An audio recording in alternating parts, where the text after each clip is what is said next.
Tummy और ज़ॉमी। ज़ॉमी बस्ती से कुछ दूर जंगल में अपने वालिदैन के साथ रहता था। बस्ती में इसका दोस्त टमी उसे वरगलाता रहता कि जंगल के मुकाबले में बस्ती में खाने पीने का बहुत आराम है। तुम वालिदैन को बताए बगैर चुपके से यहाँ जाओ और मज़े करो। ज़ॉमी बहुत सीधा सादा चूहा था। ये बहुत मुश्किल काम है मेरे लिए। ऐसा नहीं कर सकता, ज़ॉमी ने हकलाते हुए जवाब दिया। हा, तुम सदा के डरपोक हो। अच्छी जिंदगी गुजारने के लिए हिम्मत तो करनी ही पड़ती है। मुझे देखो किस बहादुरी से वहाँ से निकला था और आज सारी बरादरी मुझ जैसी जिंदगी गुजारना चाहती है। टमी ने गर्दन अकड़ाते हुए कहा। मैं कोशिश करूँगा, ज़ॉमी ने आहिस्ता आवाज़ में कहा। ज़ॉमी ने सोचा कि मैं वहीं जाकर सुकून से रहूँगा तो वालिदैन भी खुश होंगे। फिर जब मैं अपना घर बना लूँगा तो उनको भी वहीं बल्ला लूँगा। यहाँ तो बहुत से मसाइल हैं। रात के 2 बज रहे थे। गहरी नींद सोते हुए माँ बाप पर उसने एक निगाह डाली और तेज़ी से बाहर निकल गया। कैसे हो मेरे दोस्त? मुझे तो यकीन नहीं हो रहा क्या ये वाकई तुम हो। टमी ज़ॉमी को देखकर हैरान रह गया। बड़ी मुश्किल से यहाँ तक पहुँचा हूँ। माँ बाप को बताए बगैर मैं यहाँ इतनी दूर आ गया। ज़ॉमी की आँखों में नमी थी। परेशान मत हो, तुम कुछ दिन यहाँ रहोगे तो सब कुछ भूल जाओगे। टमी ने एक टुकड़ा पनीर का उसे दिया और दूसरा पनीर का टुकड़ा मुंह में डालते हुए कहा। आज मैं तुम्हें पूरे घर का चक्कर लगवा दूंगा, तुम सब देख लेना। फिर आहिस्ता आहिस्ता तुम अपने खाने पीने का खुद इंतज़ाम किया करना। अगले दिन ही सुबह टमी ने बेमरूती से कहा तो ज़ॉमी परेशान हो गया। इसने सर झटका और रोटी का टुकड़ा खाने लगा जो सुबह टमी कहीं से लेकर आया था। उस वक्त सब सो रहे हैं। यही बेहतरीन वक्त होता है जब हम अपने लिए खाने का इंतज़ाम कर सकते हैं। अपने छोटे से बल से निकलकर टमी उसे इंसानों के बड़े से घर में ले आया था। ये है बावर्ची खाना, यहाँ आकर हमें खाना तलाश करना होता है। बड़े से बावर्ची खाने को ज़ॉमी ने हैरत से देखा। इतना बड़ा, ये कहकर ज़ॉमी ने हाथ से इशारा किया तो हाथ लगने से एक प्लेट नीचे गिर गई। ये तो कुछ भी नहीं। शहर के और बंगलों के बावर्ची खाने देखोगे ना तो बस। आहट की आवाज़ पे टमी ने ज़ॉमी को चुप रहने का इरादा किया तो ज़ॉमी सोचने लगा कि बोल कौन रहा था, मैं या टमी। ये लड़की है जिसका नाम सितारा है। ये मुझसे बहुत डरती है। अलामत वावन। अम्मी यहीं से आई थी आवाज़। सितारा की डरी सहमी आवाज़ उभरी। इस चूहे ने तो हम सब की नाक में दम कर रखा है।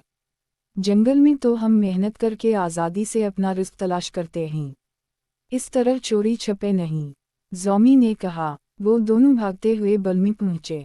मेहनत, वो मेहनत करके भी ऐसा लजीज खाना तुम लोगों को कभी नहीं मिल सकता, टमी ने फख्री अंदाज में कहा। लेकिन हम जंगल में आज़ादी के साथ घूमते हैं। तुम्हें इतना ही जंगल अच्छा लगता था तो तुम यहाँ आए ही क्यों? टमी ने ज़ॉमी को घूरते हुए कहा। वो, तुमने ही तो कहा था कि मैं यहाँ आ जाऊँ। तुमने मेरी बात क्यों मानी?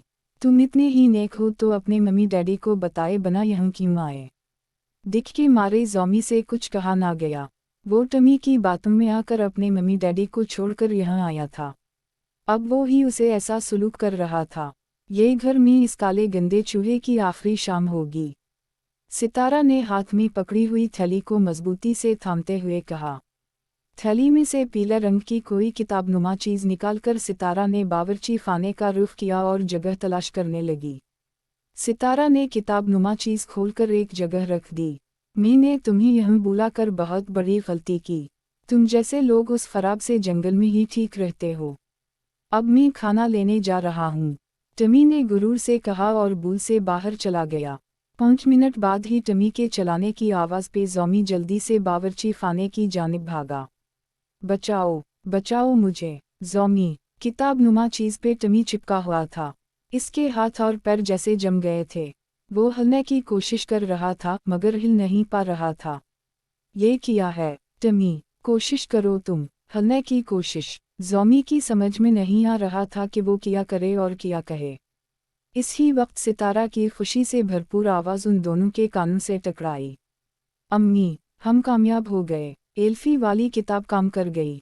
चूहा चपक गया। पीले रंग की एल्फी लगी किताबनुमा बोर्ड और इस पे चिपका टमी कभी ज़ॉमी को देखता और कभी तालियां बजाती हुई सितारा को। इसे अब अपनी हर वो हरकत याद आ रही थी जिसकी वजह से सितारा और इसके घर वाले परेशान होते थे।